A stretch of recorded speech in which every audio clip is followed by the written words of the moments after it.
All right, our first video. Welcome to Chem 101. We're going to be learning chemistry here, which is the study of matter, and to an extent, the study of energy as well. I always like to kind of start the semester by putting out the colors I'm going to be using throughout the semester. There are 6 colors here, numbered 1 through 6. And if any of you have any difficulty discerning these colors, say 5 and 6 look the same to you, let me know and I'll avoid using both of them. I'll choose one instead. Or if there's any other conflicts with the colors here, just let me know. Shoot me a message in Discord, email, Canvas, whatever, I'll get it. And I will try and avoid that. Of course, because this is not an in-person thing, I will have to make adjustments starting next week, because I make all the videos kind of in one go usually. Meaning like I'll do them before the week starts, right? So with that, we're here to study matter. And so colors do help for a lot of this stuff, especially when we could talk about Lewis structures towards the middle of the semester. So we have to ask ourselves, what is matter then? Why are we studying it? Briefly defined, matter will be anything that has mass, and volume. It takes up space. And everything else will be energy. So most things that we think of, tangible things, cell phones, styluses, copy of the syllabus so I know where we are covering this week, bowl of pistachios, all of these things are matter. One of the things that I am dealing with right now that is not matter would be the electricity powering this laptop, or the the light that's coming out from around me, or the heat as well. These are all energy. Those are things that do not have mass or volume. We can't really touch them. We can kind of understand they exist, but we can't interact with them as we can interact with matter. Probably not a good idea to interact with electricity anyway. Bad things will happen. So, with that in mind, we're studying things that have mass and volume. And it's helpful to kind of classify those before we really start talking about bits at a time. And we're going to see that we can kind of break up matter into 2 major categories. We can break into what are called pure substances and mixtures. And pure substances are going to be just kind of one thing. We can look into that further in just a minute. But mixtures are multiple things.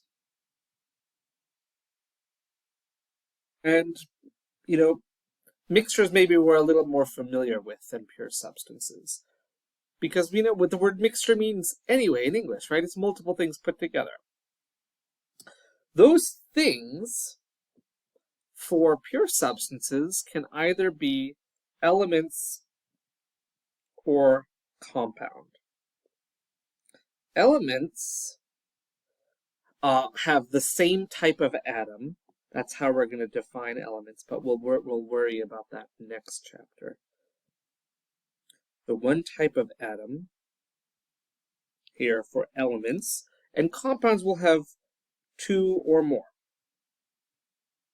types of atoms. And we might say, for example, elements might be things like copper, or aluminum, or iron, or oxygen, helium. We'll find these on the periodic table. Easy way to identify if you have an element, look at the periodic table. If it's there, you win. That's an atom. Or I'm sorry, that's an element. So even things like oxygen, even though there are 2 of them there, we'll see that oxygen, along with a couple of other elements, always forms what are called diatomic species, pairs. Still one type of atom. They're both oxygen atoms. Compounds have multiple types. We might be familiar with ammonia, or water, or sodium chloride, or aluminum sulfate. Why not? Have all sorts of crazy stuff. more than one type of atom. Sugar, even. Or I guess this isn't sugar, this is glucose. So we see here that all of these things are kind of one thing. Compounds are one set of predictable patterns of multiple types of atoms. We can have a glass of water, and although that water probably has other things in it because we exist in reality, if it were pure water, distilled water, assuming it was super perfectly distilled, it could be a pure substance.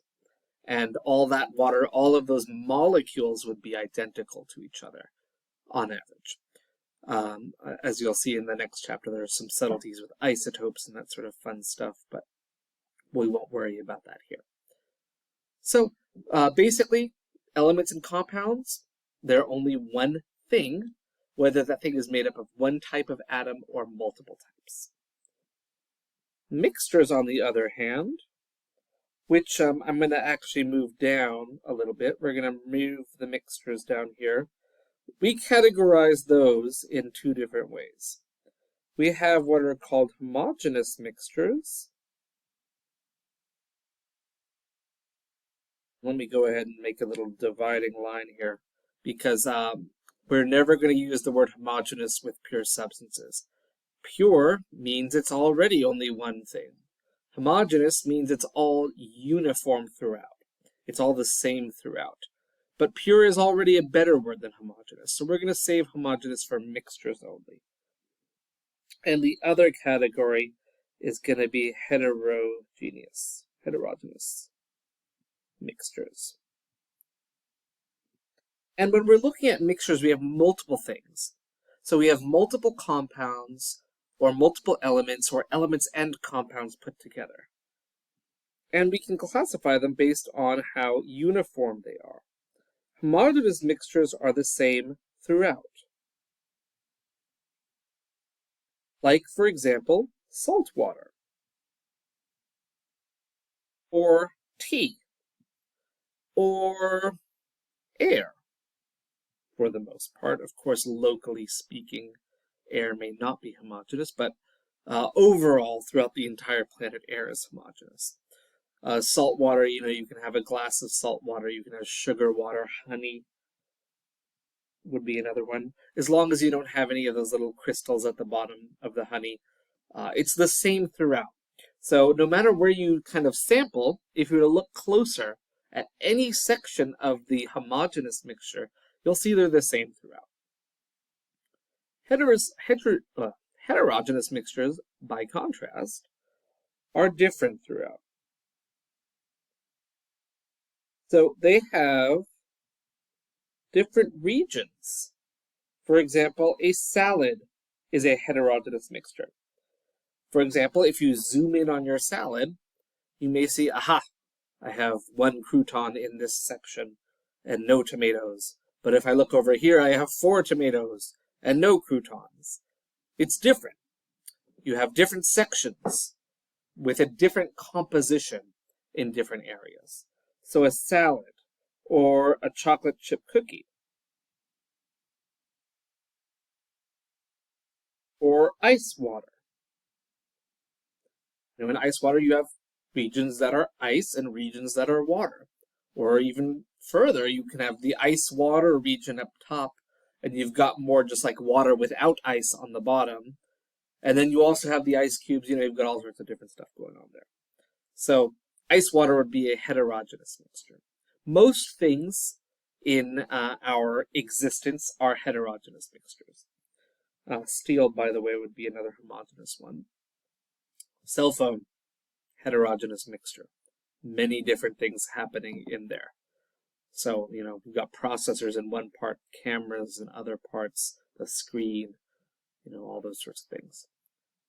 So, we can classify matter in all of these different ways. And we're going to see that we're going to kind of talk first about pure substances when we set up this course. We'll talk about pure substances first, and then we're going to move on to more homogeneous mixtures. Heterogeneous mixtures we don't really deal with as much, but they have their places, and we'll talk about them eventually when we talk about suspensions and colloids and that sort of thing. So that's our first video. So on matter. In our next video, we'll talk about separating mixtures. And although this is something you will do more in lab, we'll have a very brief overview to it here. And then after that, we'll talk about energy.